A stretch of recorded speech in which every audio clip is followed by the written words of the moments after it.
L-għodwa tajba. Illum il-ġimgħa 4 ta' Ottubru nilqakom għal din il-quddiesa li qed issir bis-semm tal-impjegati tal-Kurja tal-Arċisqof u s-Segretarjat tal-Edukazzjoni fil-Knisja ta' San Publiju il-Furjana. Jiċċelebra din il-quddiesa l-Isqof Joseph Gallia Kurmi.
Fl-isem tal-Missier u tal-Iben u tal-Ispiritu Santu, il-paċi magħkom.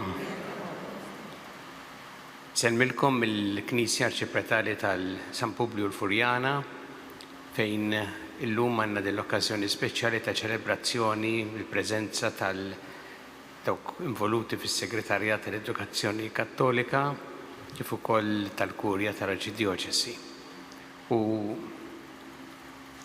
Nistedinkom biex illum li nagħmlu t-tifkira ta' San Franċisk tas-Sisi inħarsu mod speċjali dan il-qaddis li għandu ħafna xi jgħidilna għall-ħajja tagħna u jkun ta' ispirazzjoni wkoll fil-ħidma li aħna nagħmlu. Biex nistgħu niċċelebraw kif jixraq din il-quddiesa ħuti jew narfu ħtijietna u nitolbu maħfra tagħhom il-Alla.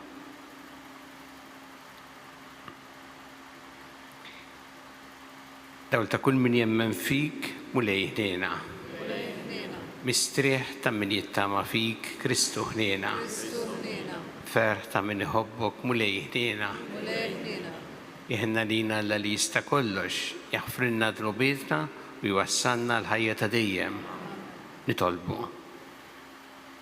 U Alla bil-grazzja tiegħek San Franċisk tas-Sisi sar jiġbaħ il-Kristu fil-faqar u l-umiltà tiegħu. Għatina li fuq il-passi tiegħu nimxu wara ibnek u ninaqdu miegħek b'imħabba ħinja b'ibnek Ġesu Kristu Sidna li Alla miegħek jgħixu jissaltan flimkien mal-Ispiritu Santu għal dejjem ta' dejjem.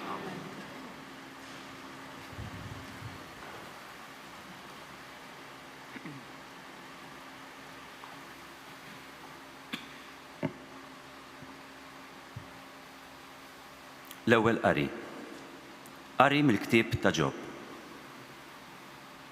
Il-mulej wieġeb lil Ġobb minn ġo tempesta u qallu: Qatt kemm ilek fid-dinja kmandajt is-sebħ, jew urejt liż-żernieq postu biex jaqbad l-art minn truf tagħha u jfarfar minnha l-ħżiena. Bih tinbidel bħal tafal taħt is-siġill u tiġi mżewqa bħal libsa. Jinqata' l-ħżiena id-dawl tagħhom u drieħ merfuħ jitkisser. Qatt wasalt sa għejjun il-baħar u mxejt fuq il-qiegħ tiegħu. Qatt urewk bibien l-imwiet. Qatt rajt b'għajnejk bibien id-dlam. Qatt ħaddant b'ħarstek il-medda sħiħa tal-art. Taf tgħidli il-wisa kollu tagħha minn fejn tgħaddi għal ħdejn id-dawl u fejn joqogħdu id-dlamijiet biex tmexxihom sas-saltna tagħhom jew tqabbadhom it-triq lejn darhom. Intafu dan li deġa kont imwielet, u lat ta' sninek kbir tas-sew.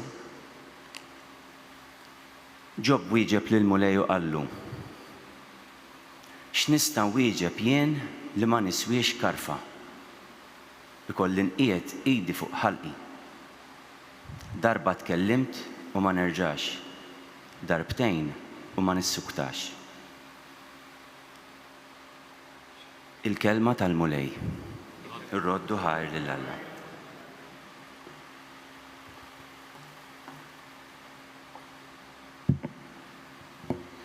Mexxini Mulej fit-triq ta' dejjem. Flimkien Mulej fit-triq ta' dejjem. Mulej, int tarbilni u tarafni. Int taf meta noqgħod u meta nqum. Int taraf mill-bogħod ħsibijieti. Int taraf il-mixi u l-wafqien tiegħi. Triqati kollha inti tafhom sewwa. Flimkien mexxini Mulej fit-triq ta' dejjem. Fejn immur il-bogħod mill-ispirtu tiegħek? Jew fejn nista' naħrab minn quddiem wiċċek? Jekk nitla' fis-smewwiet, hemm int. Jekk nimtet f'qiegħ l-art, int hemm ukoll.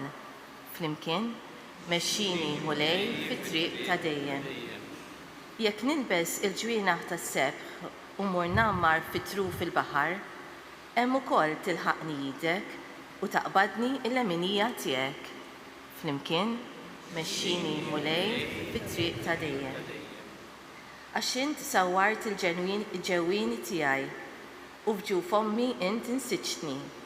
Inrodlok ħajr għax b'mod tal-għaġeb għamiltni, tal-għaġeb huma l-emejjel tiegħek.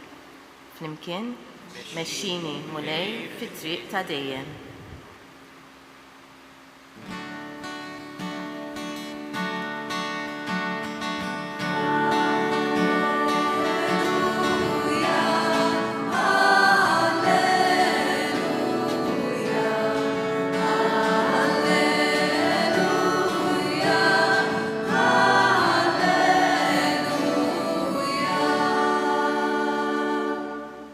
La twebsux qalbkom, iżda isimgħu leħen il-Mulej.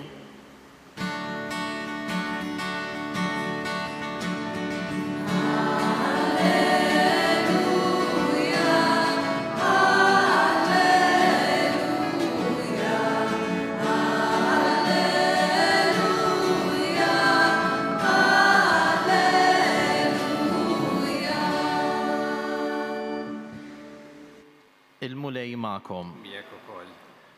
Qari mill-Evanġelju skont San Luqa. Glorja lilek Mulej. F'dak iż-żmien Ġesu qal: ħażin għalik Korozajn, ħażin għalik Betsajda, għax kieku l-mirakli li saru fikom saru f'Tiru Sidon, kieku ilhom li nidmu u libsu l-ixkejjer u għadu fuq l-irmiet. Imma l-ġudizzju għad ikun eħfef għal Tir u Sidon milli għalikom. U int, Kafarnaum, taħseb li se tola sas-sema, saġol qiegħ għad tinxteħed. Min jisma' lilkom ikun jisma' lili, u min iwarrab lilkom ikun iwarrab lili. Imma min iwarrab lili ikun iwarrab lil dak li batni. Il-kelma tal-Mulej.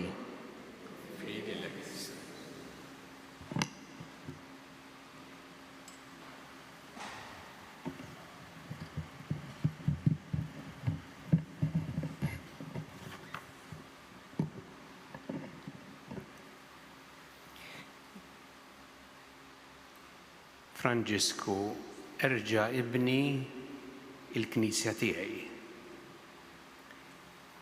Dan huwa l-messaġġ irċieva San Franġisk tas-Sisi wara żgħożija li kienet imqalba.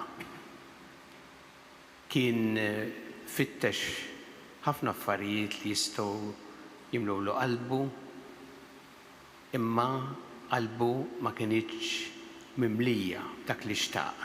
Missieru rridu jkompli wkoll il-karriera tal-kummerċ u ma xtaqx. U darba minnhom daħal fi knisja antika ta' San Damjan u għad quddiem il-kurċifiss. U hemmhekk semma dan il-messaġġ. Franġisku, meta qed tara l-Knisja qiegħda tiġġarraf, erġa' ibni l-Knisja tiegħi.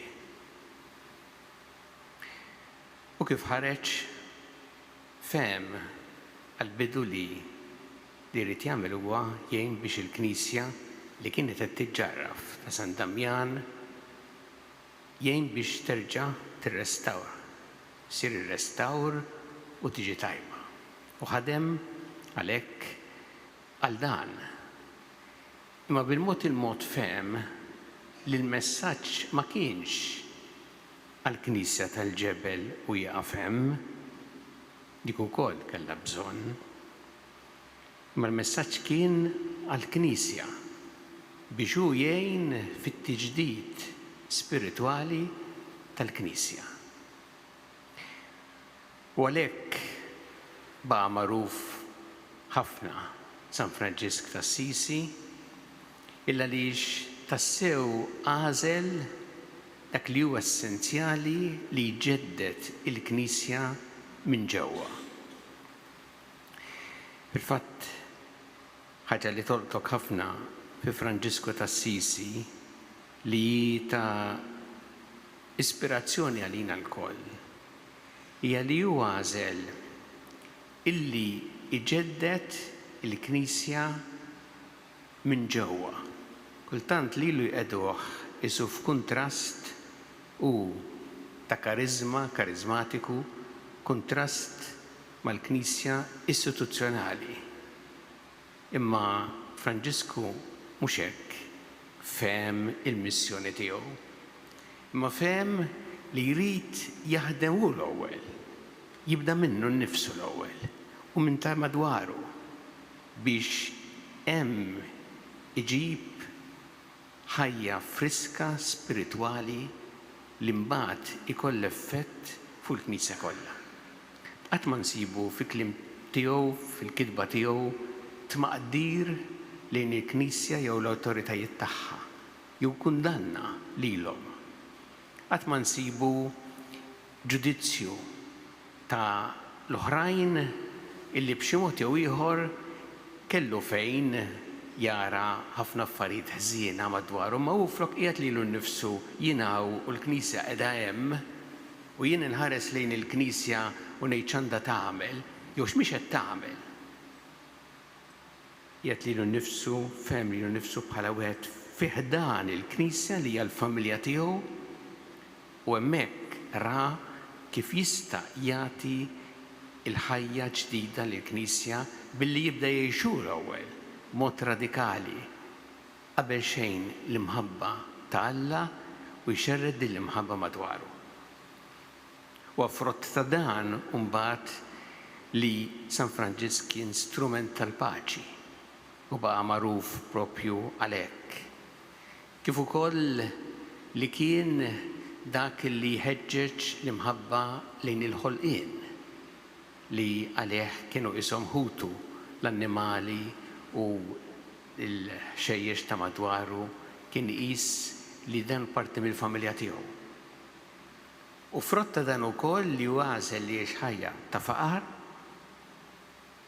jiġifieri mhux marbut mal-ġid tad-dinja biex jista' mbagħad jgħin tassew lill-fqar u l-dawk li huma vulnerabbli.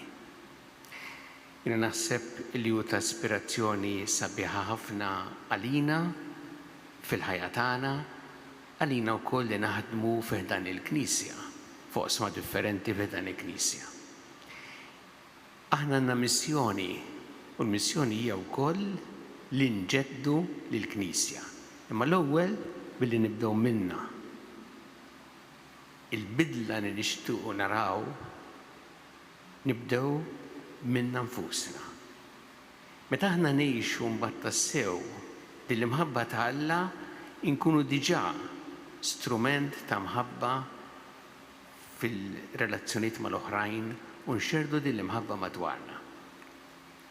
San Franġisk jallimna kemm importanti li ħarsu lejn Ġesu Kurċifiss biex hemm nisimgħu lilu u hemm nimxu warajh u li tant kien qrib tal-Kurċifiss li lejn l-aħħar ta' ħajtu, l-aħħar sentejn ta' ħajtu kellu anki l-pjagi illi isiħbuh mod daqshekk qawwi ma' Ġesu msallab. Li jallimna li l-essenzjali huwa dak li aħna nisimgħu l-Alla nħalluh iġeddet il-ħajja tagħna biex imbagħad inkunu bħalu strumenti tal-paċi u nafu kemm hemm bżonn dan f'dinja illi medija bil-konflitti u l-ġlied, ma li aħna fejn inkunu inxerdu madwarna l-paċi vera li tiġi mill-paċi tal-qalb biex aħna nkunu wkoll bħalu dawk li nuru imħabba li l-għoża tal-ħolqien u naħdmu biex tassew ikun hemm rispett sħiħ lil l-ħolqien f'soċjetà li kultant tara propju il-kontra, tara l-qerda tal-ambjent u li aħna naħdmu wkoll biex inkunu aħna stess li nażlu li ma norbtux qalbna mal-ġid tad-dinja biex nistgħu ngħinu lil dawk li huma fqar, li huma vulnerabbli u ngħinuhom biex ikollhom tassew ħajja b'dinjità. Jew nitolbu il-mulej illum, nitolbuh bil-klim tas-salm mexxini mulej fit-triq ta' dejjem wejni biex inħares lejn din l-ispirazzjoni sabiħa ta' San Franġisk t'Assisi ħalli nkun tassew bħalu dak li inġeddet li Knisja billi l-ewwel nkun ġeddit li l-nifsi.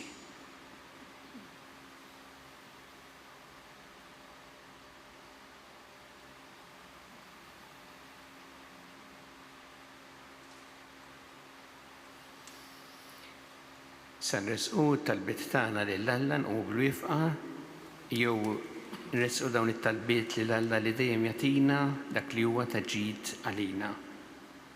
Kun mulej mal-Knisja tiegħek jiena biex tkompli taħdem bl-ispirazzjoni ta' dan qaddis hekk importanti fil-ħajja tal-Knisja San Franġisk t'Assisi ħalli tiġġedded kif tixtieq inti nitolbu. Nitolbu llum mal-Papa Franġisku fil-festa tiegħu, Franġisku, kif ukoll fl-esperjenza bħalissa li qed jagħmel flimkien mal-isfijiet tas-Sinodu biex minn din l-esperjenza ta' Knisja toħroġ tassew lajnuna kbira l-Knisja kollha kif nistgħu ngħixu dan l-ispirtu tas-Sinodu. Nitolbu għalina l-koll fil-ħidmiet kollha tagħna biex aħna nkunu dejjem ispirati mill-imħabba li tmexxina u li nfittxu li nkunu strumenti tal-paċi u tal-imħabba kull fejn b'xi mod jew ieħor nagħtu l-kontribut tagħna fil-Knisja. Nitolbu għall-morda kollha fid-djar tagħhom fl-isptarijiet kemm Malta kif ukoll dawk li qegħdin għall-kura barra minn Malta u dawk li jagħtuhom is-servizz u l-għajnuna li jeħtieġu. Nitolbu wkoll għall-kongregazzjonijiet li waqqaf San Franġisk jew li huma ispirati minnu, Franġiskani reliġjużi kemm irġiel kemm nisa biex ikomplu jgħixu tassew l-ispirtu ta' San Franġisk fil-ħajja u l-ħidma tagħhom. Nitolbu wkoll għall-istudenti kollha u għall-allima daw kollha li jagħtu kontribut fil-qasam tal-edukazzjoni l-edukaturi kollha biex il-mulej jgħinhom matul din is-sena skolastika ġdida f'kull jum ta' din is-sena biex ikunu tassew qed jaqdu din il-missjoni b'imħabba kbira b'dedikazzjoni b'ġenerożità. Nitolbu għal dawk li għaddew għall-ħajja ta' dejjem biex int mulej tilqahom fi ħdanek tagħti l-faraġġ lill-familjari tagħhom. Mulej Alla tagħna l-qattal li qed nagħmulek illum u żommna dejjem f'imħabbtek bi Kristu Sidna.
Nitolbu ħuti biex il-sagrifiċċju tiegħi u tagħkom ikun joġob il-Alla il-Missier li jista' kollox.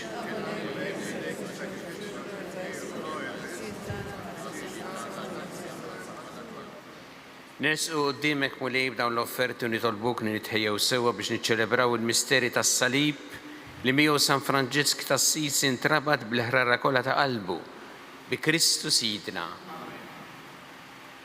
Il-mulej magħkom. Nerfgħu qlubna l-fuq. Niżżu ħajl il-mulej Alla tagħna. Sewwa u xieraq tas-sew mulej Missier Qaddis Alla ta' dejjem tista' kollox. Tajjeb u taġġij tas-salvazzjoni tagħna li dejjem u kullimkien iroddu lek ħajr bi Kristu Sidna. Għax biex timla bil-ferħ li knisja tiegħek fit-tifkira ta' San Franġisk tas-Sisi int tqawwija bl-eżempju tal-ħajja tajba tiegħu. Issaħħaħa fil-erf bit-talim li xandar u tilqa' talb li jagħmillek għal ħarsin tagħha. Għalhekk flimkien mal-anġel qaddisin kollha intenulek ninnu ta' tifħir u ngħidu bla għeda Qaddis, Qaddis, Qaddis. Mulej Alla tal-Eżerċiti, ismewt l-art imbija glorja tiegħek. Osanna flora ta' smawit, imbirek inġej f'isem il-mulej, osanna. Qaddis tas-sewint mulej inti lajn ta' kull qdusija, qaddes għalhekk nitolbu dal-offerti bil-barka tal-Ispirtu tiegħek biex isiru għalina l-ġisem u d-demm ta' Sidna Ġesu Kristu.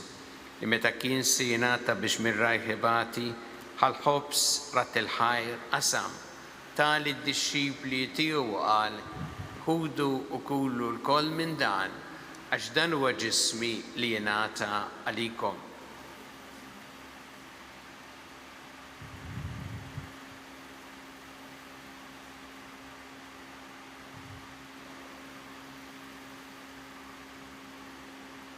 Ekku kol wara li klaħa il-kalċi reġarat il-ħajr tali d-dixxipli tiegħu qal ħudu u jxorbu minnu l-koll għax dan huwa l-kalċi ta' demmi tal-patt il-ġdid li jibqa' dejjem. Id-demm li jixxerret għalikom u għall-bnedmin kollha għall-maħfra ta' dnubiet. Għamlu dan b'tifkira tiegħi.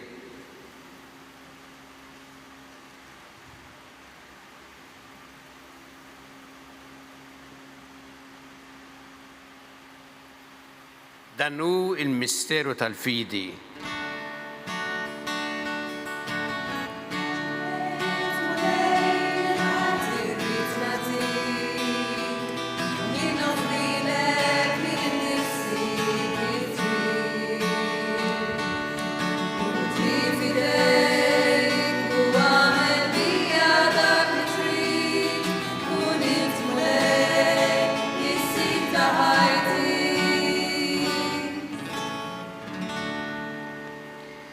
Għalhekk aħna nagħmlu dan b'tifkira tal-mewt u l-qawmin ta' Sidna Ġesu Kristu nofrulek mulej il-ħobs tal-ħajja u l-kalċi tas-salvazzjoni u rrodulek ħajra xogħġbok tilqana hawn quddiemek biex naqduk u miċ-ċokon tagħna nitolbu li l-Ispirtu Santu jaqgħadna f'ġisem wieħed lilna li nieħdu sehem mill-ġisem u d-demm ta' Kristu.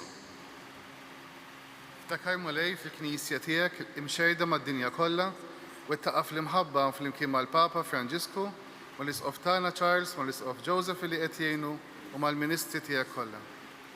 Ftakar mulej ukoll fħutna li jaqdu bit-tama tal-qawmien fil-mejtin kollha. Daħħalhom quddiemek fid-dawl tas-sebħ tiegħek. U ħenna lina l-kol nitolbuk għati lilna wkoll il-wirt tal-ħajja ta' dejjem flimkien mal-Verġni Mqadsa Omma Marija, ma' raġel tagħha San Giuseppe u San Publiu, mal-Apostli u qaddisin kollha li għexu fil-ħbiberija tiegħek sa mill-bidu tad-dinja, għamel li magħhom infaħruk u insebħuk Ġesu Kristu ibnek. Bi Kristu ma' Kristu fi Kristu jingħata lilek Alla missier li tista' kollox flimkien mal-Ispirtu Santu kull ġieħ u glorja għal dejjem ta' dejjem. Amen. Jew nitolbu it-talba li għallimna Ġesu li rrid nitolbu bħala wlied tal-istess missier tagħna, missierna li inti fis-smawiet. Itqaddes ismek, jiġi sant nagħtek. Ikun li trid int kif fis-sema hekk ta' fl-art. Ħobsna ta' kuljum atina llum Affrinna dobietna bħalma naffru minnu ħati għalina u la daħannix fit tiġrib, iżda ħlisna mid-deni, eħlisna nitolbuk mulej minn kull deni. Għatina fit-tiebu ħnina tijak il-paċi fi żminna biex nkunu ħilsa dejjem mid-dnub u mħarsa minn kull inkwiet. Aħna u nistennew nittamaw lejna l-miġja tas-Salvatur tagħna Ġesu Kristu. Muli Ġesu Kristu li jett l-apostli tijak nħallilkom is-slim, natikom is-slim tijaj, la tħaris lejn dnubietna, zda ħares lejn il-fidi tal-Knisja tijak. Għatija s-slim u laqda li jintrit fija, int li tejxu s-saltan għal dejjem ta' dejjem. Il-paċi tal-mulej tkun dejjem ma'kom. Natu il-paċi li xulxin.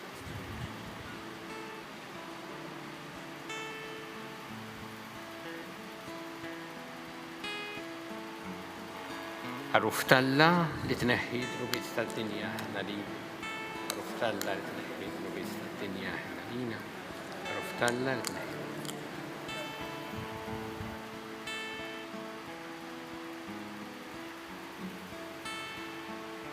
Danu il-ħaruf talla. Danu li jneħħi drubiet tad-dinja ħin jindawk li huma mistiedna għall-ikra tal-ħaruf.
Nitolbuk mulej biex bitqarbina li għamilna nsiru nixfu San Franġisk tas-Sisi fl-imħabba l-ħeġġa apostolika tiegħu.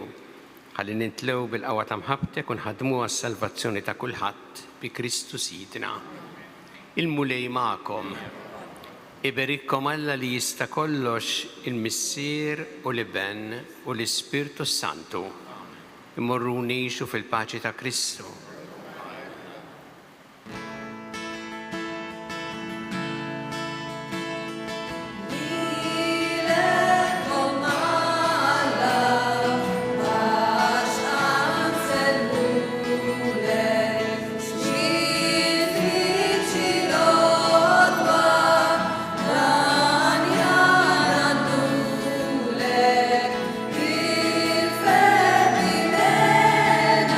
Wasalna fit-tmiem il-quddiesa tal-lum, immexxija mill-Isqof Joseph Gallia Kurmi fil-Knisja ta' San Publiju fil-Furjana, bis-sem tal-impjegati tal-Kurja tal-Arċisqof u s-Segretarjat tal-Edukazzjoni.